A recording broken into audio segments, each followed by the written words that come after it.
ఓం నమో రామదూతాయ.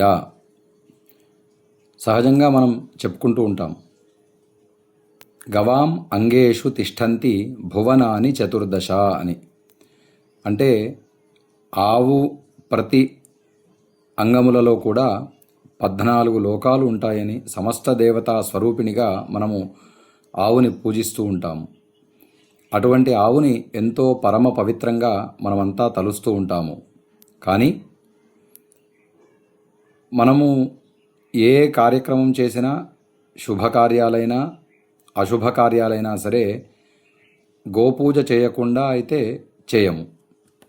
ముఖ్యంగా గృహప్రవేశాది కార్యక్రమాలలో ముందుగా సర్వదేవతా స్వరూపిణి అయినటువంటి ఆవుని ప్రవేశం జరిపించి తదుపరి మనం ప్రవేశం చేస్తుంటాము. కానీ ప్రస్తుతం ఎట్లా అయిపోయిందంటే, ఇప్పుడు మనం చూపించేటువంటి ఒక చిన్న వీడియో క్లిప్ కూడా చూడండి.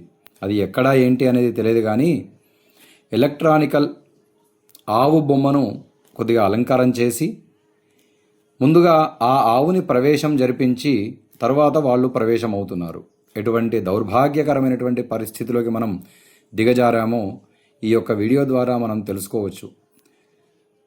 అటువంటిది కాకుండా సహజంగా మనము సహజమైనటువంటి ఆవుని పూజ చేయడం ద్వారా మనకు సకల దేవత అనుగ్రహం కలుగుతుందని తెలియజేస్తూ, అటువంటి వాటికి వెళ్లకుండా జీవముతో ఉన్నటువంటి గోపూజ చేసి సకల దేవత అనుగ్రహాన్ని కూడా ప్రతి ఒక్కరూ పొందాలని తెలియజేస్తూ ఓం నమో రామదూతాయ.